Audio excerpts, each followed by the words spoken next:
Hello and welcome back to another We Are Sunderland morning briefing in partnership with the Sunderland Fan Museum and Cospex Opticians. Today we're joined by Joe Ramage, and Luke from the Swans Cast. How are you doing, both? Yeah, brilliant. Thank you. Thanks for having me on the show. Yeah, good as always, Matty. Yeah, so we're here obviously to preview a little bit of Sunderland's clash with Swansea City this weekend. Luke, the man in the know about Swansea. Well, you could say that. I mean, at the moment, it's a bit tricky down here, I think. Although I know you've had some stuff going on yourselves up north, so kind of a lot to discuss, I'd imagine, between the two clubs. Yeah, definitely. Obviously, Michael Beale, Sunderland parted ways with him earlier this week. Just if we look at Swansea, they've had a new manager themselves in Luke Williams. He's someone who's coming up in the game. He's impressed with Notts County. It's been a difficult run of games for Swansea when you look at his early tenure. But what's your sort of early assessment of him? No, that's a fair comment. I think a lot of people, when they look at the form, they just see all the defeats that we've had recently. But you are right to sort of fix on the fact that it has been a really difficult run of games. We've actually played all of the top 6 in the last 8 games. He was in charge for 5 of the top 6. And we did get 2 wins in that period against Hull and West Brom. West Brom was the game before he became manager, but unfortunately the rest of them have been defeats, barring a draw to Birmingham away aside in the same period. But on the flip side, we're going to play basically the rest of the league now, who are not in the top 6, and hopefully he'll have a bit of an easier time getting his new philosophy and game plan through against teams that are perhaps more achievable when it comes to getting results. So he got the tricky ones out of the way first and embed in this new style. Now he's kind of got to put his money where his mouth is and show that the work they've done in these tricky games is actually meaningful and start picking up some points. Yeah, before we sort of look ahead into, the season, the game this weekend, what's the season been like as a whole? Because obviously you've had the transitional period from Russell Martin into Duff, and then obviously here we are. What's sort of the story been of the season so far? Well, there was a bit of discontent around Russell Martin's departure between the board and the manager, and the fans didn't really enjoy that. I'm not going to go into the details there. I guess we don't really know the full ins and outs of what went on, but probably shouldn't have got to the point where he needed to leave, but it did. So he went. They brought in Michael Duff, who played quite a different way to what Russell Martin did in hindsight, and perhaps wasn't the right fit for the club. I think the club perhaps knew it was going to be a bit different, bringing him in, but they wanted to try and just focus on results and trying to move up the table in the right way. He had a good record when he came in from Barnsley. He obviously got to the playoff final last year. And as much as he wasn't the possession-hungry and demanding manager that Russell Martin might have been, it did look like he could bring another level to what we were doing. Maybe keep the ball a bit less, but still prioritise keeping it, but also add a little bit more directness and attack, which is probably where we struggled a bit under Russell Martin. We have all the ball, but maybe not as many opportunities and goals and all that sort of stuff that you would expect from the amount of the game that we basically controlled, whereas we were conceding to the opposition, who might have like 20% possession, the same amount of chances that we might make with 80, if that makes sense. So we thought Duff was going to come in, be more direct and cause more problems in attack, but it didn't quite work out as planned. He didn't really sell himself to the Swans fans. I think he tried to differentiate himself from his predecessor and make it clear that he wasn't the same sort of person, he wasn't the same manager.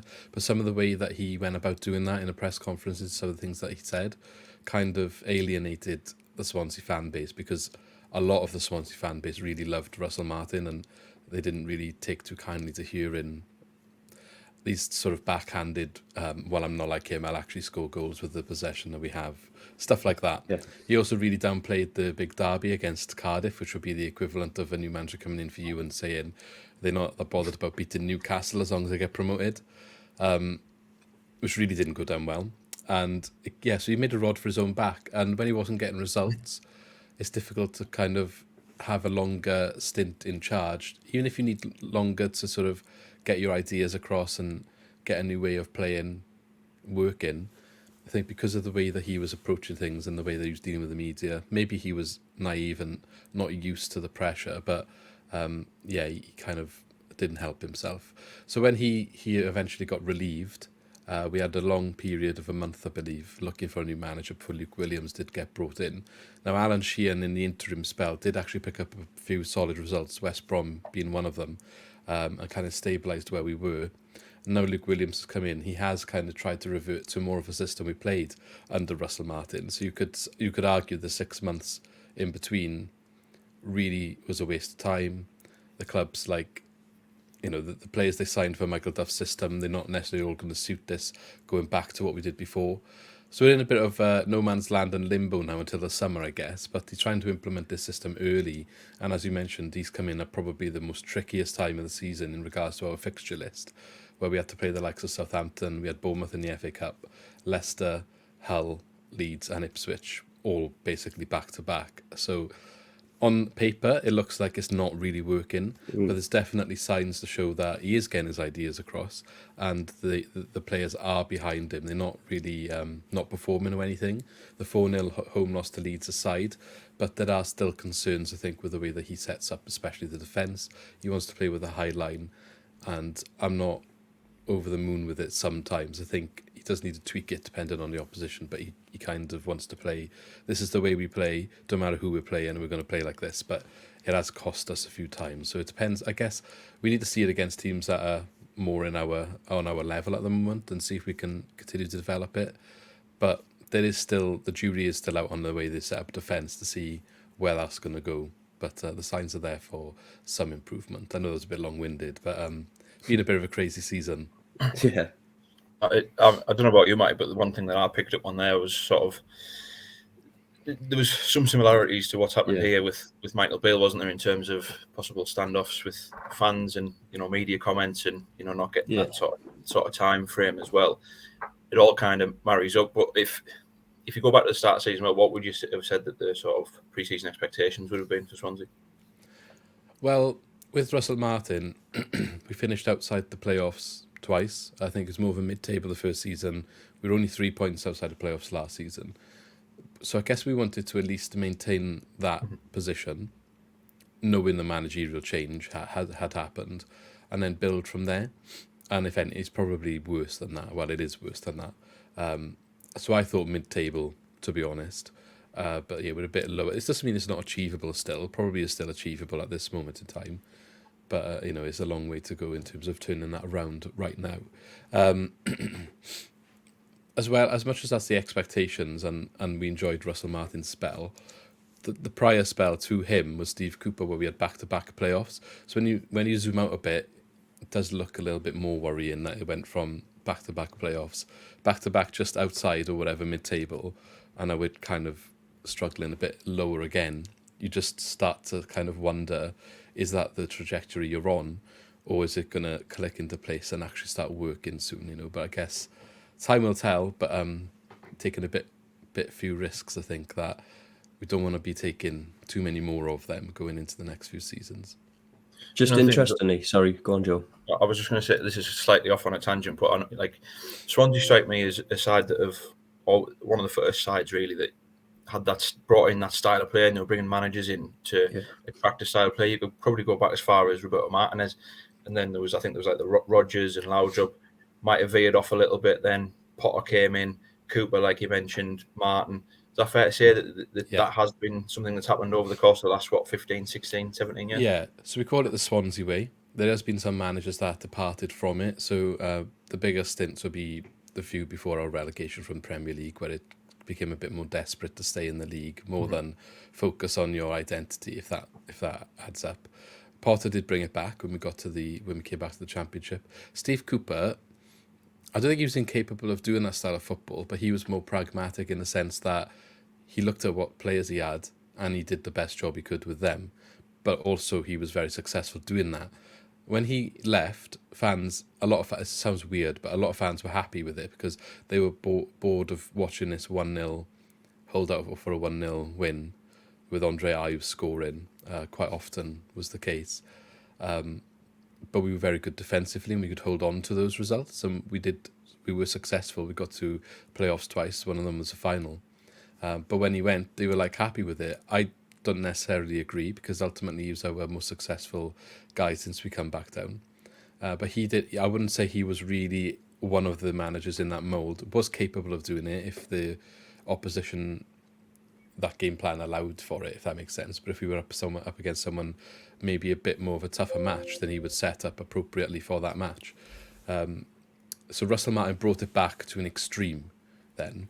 Now, when we talk about now, and again, Michael Duff, as I said, didn't really go that way. I think we're in a bit of a dangerous territory at Swansea, and it's difficult to say this, and a lot of fans maybe disagree, and it's a bit of a topic, but what we've always known as the Swansea way, which is that style you mentioned that came from Roberto Martinez up to the Premier League, the Brendan Rodgers, the Michael Laudrups, they all did it to their own way. That was a long time ago, and it did bring us success, but the football landscape was so different. You're able to do that, and you're able to recruit for that style of football a lot easier than maybe you are now. A lot more teams try and play, maybe not the same, but a far more passing out from the back style approach, and they want similar players that are able to do those things. And I think they cost a lot of money these days to get competent players that can do these things, even in the Championship at this level.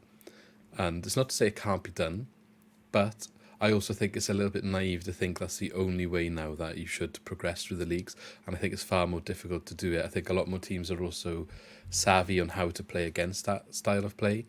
It was kind of new when we did it before, but a lot of teams tried it since. It's worked, and football goes in phases, and I think it's kind of been worked out a bit. And you saw the trend recently, I think, is 5 at the back or wing backs has been quite a thing that's been used across football.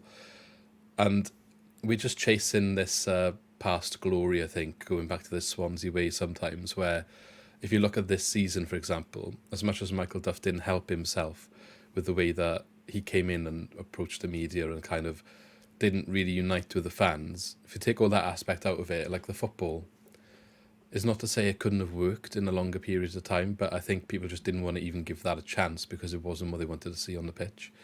And now we've changed again mid-season.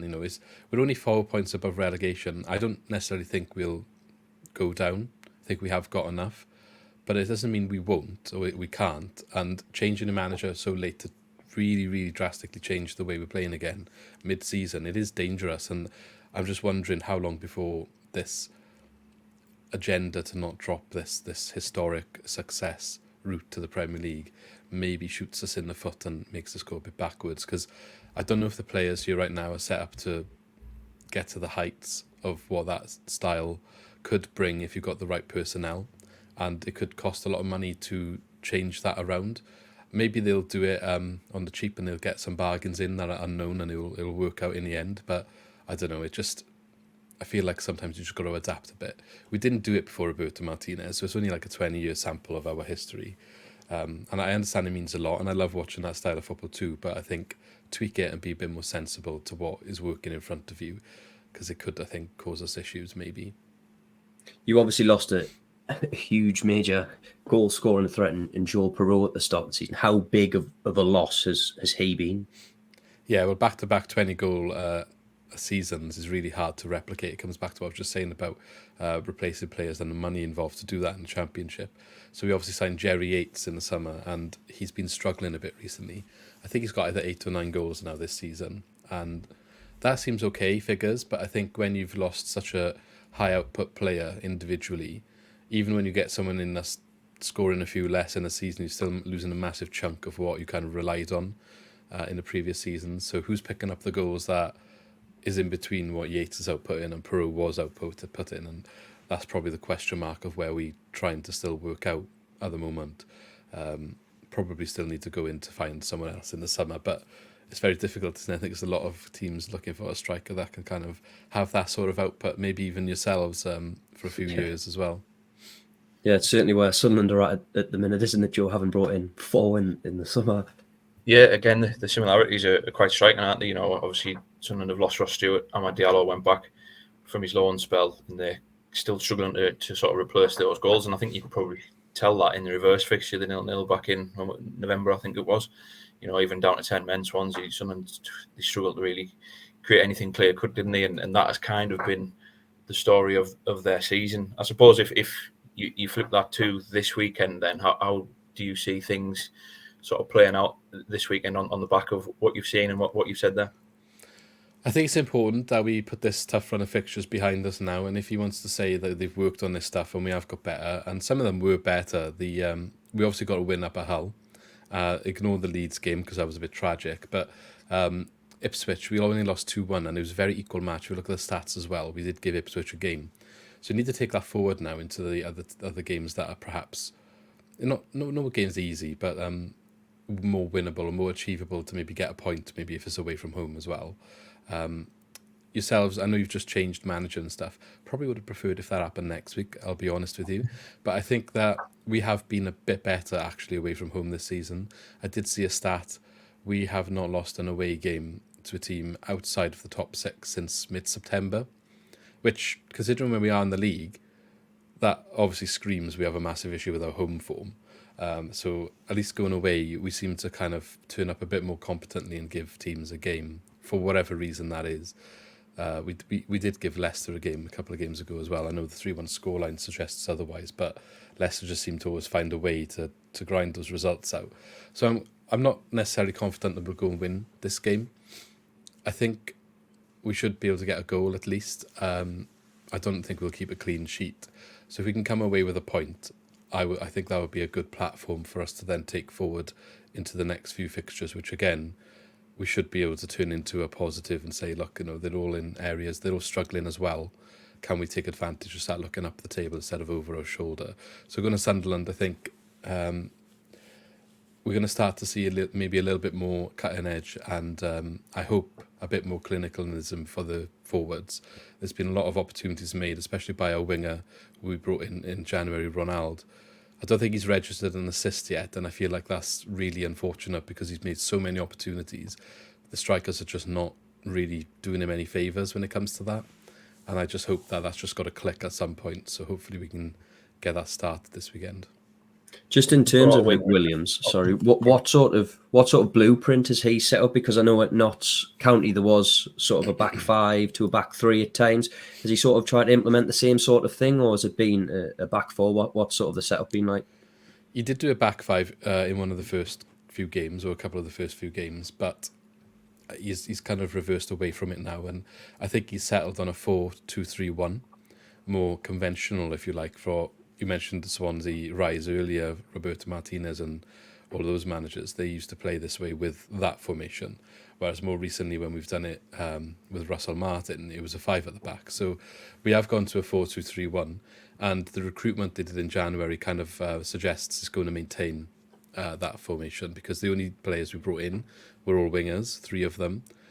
So we didn't have any wingers at the club before that. We've been kind of screaming out a little bit for players with a bit of pace who take on other teams, take players on and run at them, and a little bit of trickery. We haven't had that for so long. We've been a little bit pedestrian trying to pass around teams and always just pass into the opportunities rather than ever run into areas that can create them. So it's nice to see that we have brought that in now, and I think he's going to settle with that system. I think what he does to kind of mitigate the fact that he's not using what is his favoured 5 at the back system is one of the centre midfielders will drop into the back 3, and that will allow the full backs to kind of operate as wing backs when required, especially down the left side with Josh Tymon, who he has been very good since Luke Williams has come in an attacking sense and picked up quite a few assists from the left back area. No, it's funny that you mentioned wingers and the need for bringing a winger in, brought one in. Does it then surprise you what Morgan Whittaker's gone and done at Plymouth? Yeah, well, Morgan Whittaker, a case of a player who was a bit mismanaged, I think, at the club. As much as he's excelling at Plymouth now, I don't think he would have ever reached those same heights here because maybe he didn't feel like he was... Like there, he's like the main man, isn't he? And he became the main man because he was sent on loan to League One. I'm wondering if he never had that League One spell on loan there, I don't necessarily think he would have been able to flourish in the same way.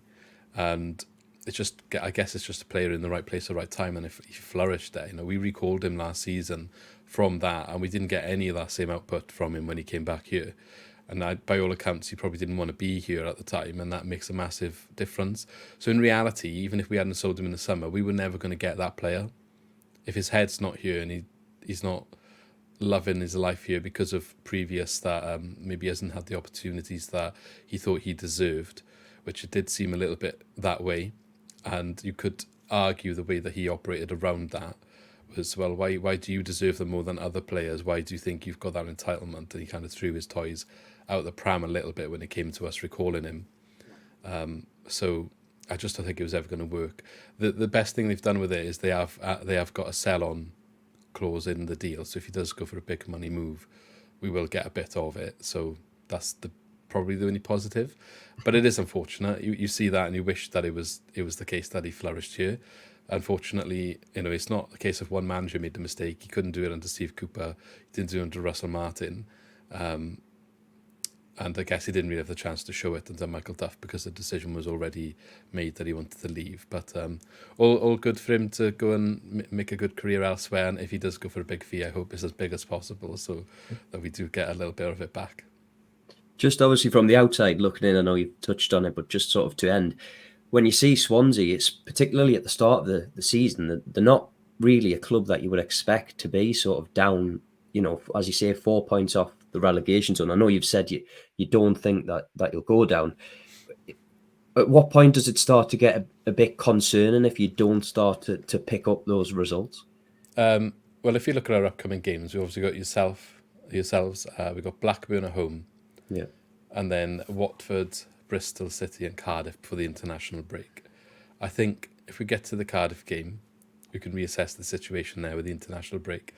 We need to get some points from these games. We need to get, I would say, at least there's 5 games, so at least 2 wins. And then if you want to say the Derby game is like a must win, maybe you could add a third on, So, and that's asking a lot. They're not easy teams to go and get wins here, but I think the situation we found ourselves, whether it's unlucky or not that the fixture list has given us the top 6 altogether, it is what it is, It would have been, everyone would have preferred them individually with other teams around them. But unfortunately, that wasn't the case, and they've all come together, and we've lost a lot of games that have shot us down the table. So now you need to kind of like find them points and show that it was just a case of it being the tough games. I think if we get to the international break and we don't, well, we're 4 points now, so QPR have kind of hit a bit of form, and obviously the other team, Sheffield Wednesday as well, they look like maybe they can do something. I think Rotherham maybe a little bit too far away. Yeah. But if we get to the international break and there's only a couple of draws or like one win, maybe I'd be a little bit more worried because you're just getting closer to the edge of the season with and the teams that come after that are kind of all 6-pointers. We've got all of the teams below us to play. And if you kind of play in them with a bit of a cushion, there's less pressure. If you're playing them when you're right in the middle of them, I feel like that's a lot more of a difficult game to kind of get a result from because you know how important it is then, and that's got to play on the back of your mind. So we're on the edge of whether it's a concern or not, I think, right now, and the next few games is really going to be able to answer that question. So I've got to be confident that he can turn it around. Spot on. Thanks very much for joining us, Luke. Thanks again, Joe. We've been We Are Sunderland in partnership with the Farm Museum. Remember, you can subscribe over at We Are Sunderland, just £1 for 6 months worth of coverage, and we'll be back with coverage from Mike Dodds' press conference later today. Cheers, lads. Thank you.